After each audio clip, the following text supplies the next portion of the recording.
तो जहाँ से लास्ट वाला व्लॉग ख़त्म किया था एग्जैक्टली वहीं से मैं ये व्लॉग शुरू कर रही हूँ। Hello everyone, hi, welcome to my today vlog. I hope आप सब लोग अच्छे होंगे, खुश होंगे।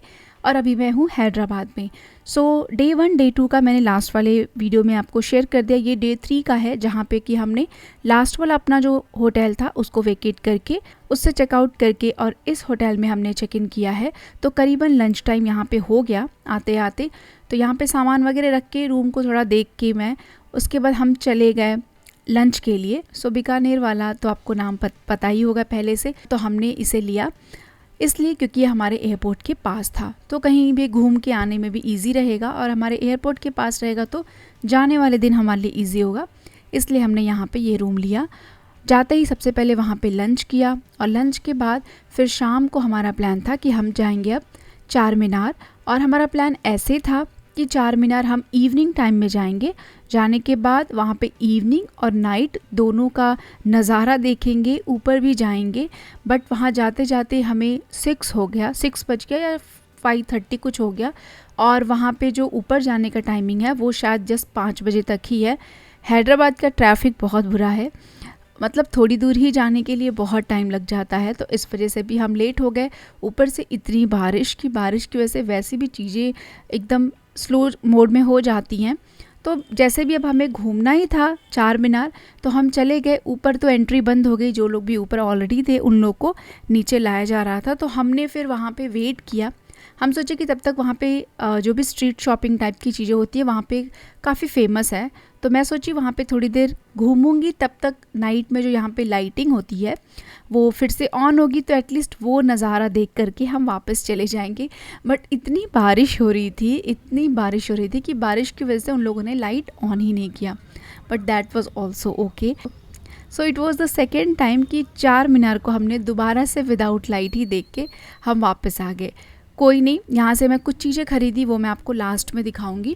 यहाँ पे झुमके वगैरह, इयररिंग्स वगैरह काफ़ी अच्छे मिल रहे थे। और उसके बाद मुझे बैंगल्स और ब्रेसलेट्स बहुत पसंद है, तो मैं वो सारी चीज़ें लेकर के आई हूँ, वो मैं आपको लास्ट में दिखाऊंगी। चार मीनार के जस्ट पीछे एक बहुत फेमस कैफ़े है जिसका नाम है निमरा कैफ़े। आई थिंक पूरे साउथ में आपको ना अदरक वाली बढ़िया चाय नहीं मिलेगी, तो वो वहाँ पे मिल रही थी, शायद इसलिए वो फेमस होगी।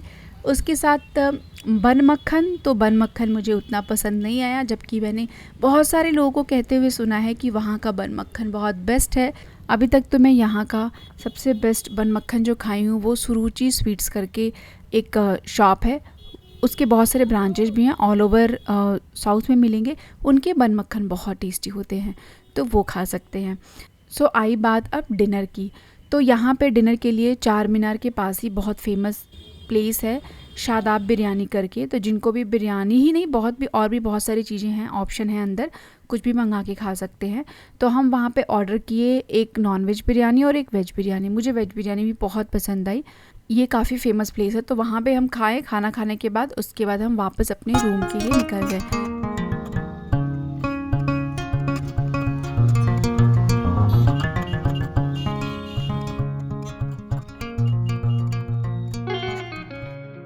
रूम पे आकर मैं देखी मेरा जो टॉप है उसके नीचे का पूरा पोर्शन ब्राउन हो गया था, क्योंकि स्ट्रीट शॉपिंग करो और वो भी बारिश में तो वो तो गंदा होना ही है। और ये पूरा लॉन्ग टॉप है तो बहुत गंदा हो गया था, उसको निकाल के चेंज किया मैंने। तो अब मैं आपको दिखाती हूँ कि हम क्या क्या लेकर के आए। ये कुछ की चेन्स आर लेकर के आए हैं, टोटल 2-3 पैकेट्स, और एक पैकेट 100 रुपये का था। तो इसमें छोटे बच्चों के लिए बहुत सारे कैरेक्टर्स भी थे, इवन चेंज भी कर सकते हैं आप चाहें तो, एक की चेन के बदले दूसरा की चेन भी ले सकते हैं। सो ये हमने लिया। उसके बाद बारी आती है मेरे बैंगल्स की।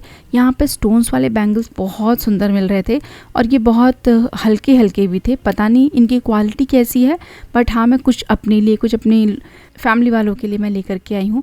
तो स्टोन वाले में जो पिंक कलर वो मुझे बहुत सुंदर लग रहा था, वो थोड़ा छोटे साइज़ का ली हूँ मैं।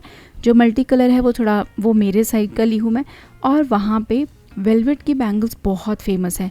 एक्चुअली जो हमारे साइड में वेलवेट के बैंगल्स मिलते हैं वो सारे मेटल वाले मिलते हैं, तो मैं वो सोच के गई थी, उस एक्साइटमेंट से गई थी। लेकिन वहाँ जाने के बाद मैं देखी तो ये सारे जो हैं कांच की वेलवेट की बैंगल्स हैं।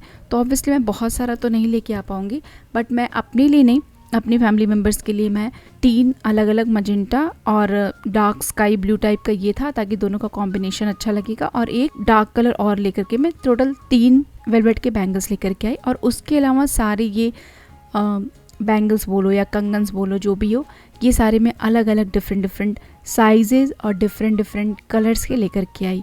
ये सेम थोड़े से ट्रेंडी बैंगल्स हैं, ये एक ही तरीके के सेम अलग अलग साइजेस का, देखती हूँ किसको कौन सा होता है। उसके अलावा एक गोल्डन बैंगल था, पूरा बैंगल का सेट, वो तो अलग अलग बैंगल्स के साथ लगा के पहन सकते हैं, तो वो भी लेके आ गई मैं। और भी छोटे छोटे बच्चों के बैंगल्स, मतलब बहुत सारे बैंगल्स लेकर के आई मैं, मुझे अच्छा भी लगा। इसके साथ मैं फ्रिज मैग्नेट्स तो मुझे बहुत पसंद है, तो मैं अपने लिए और अपने घर वालों के लिए कुछ लेकर के आई। और साथ में यहाँ पे है मेरे ट्रेंडी बैंगल्स जो कि मुझे बहुत पसंद आते हैं। तो इसमें एक ये नीचे से लटकन जैसी है, और दूसरा जो है ये क्रीम कलर का, क्रीम नहीं है एक्चुअली, ये हल्का पिंकिश है। उसका शेप जो है वो हेक्सागन शेप टाइप का है, और ये जो ब्लैक वाला ये कड़े टाइप का है, मतलब इसको वेस्टर्न में या फिर सूट के साथ कहीं से कैसे भी पहन सकते हैं, तो वो लेकर के आई मैं अपने लिए। तो ये पूरी मेरी यहाँ से शॉपिंग हुई। बहुत अच्छी बात है कि वहाँ पे मैंने ध्यान तो नहीं दिया, बट वहाँ पे एक बैंगल वाले भैया ने पूरा मुझे बैंगल का बड़ा सा बॉक्स दे दिया। सो मेरे कांच वाले बैंगल्स बिना डिस्टर्ब हुए, बिना टूटे घर तक आ गए। रात में मैं जब आ रही थी रास्ते में, तो मैं देखी कि नीचे ही एक भैया है, मेहंदी लगा रहे हैं। तो मैं उनसे बात करके आई थी कि मैं थोड़ी लेट आऊँगी। मैं नीचे जा कर के रात में और उनसे मेहंदी लगवा करके भी आ गई। तो बहुत टाइम से मैं दोनों हाथ में दोनों साइड मेहंदी लगवाने का सोच रही थी, तो वो भी मेरा यहाँ पे हो गया। और इस तरीके से गया ये मेरा तीसरा दिन इन हैदराबाद।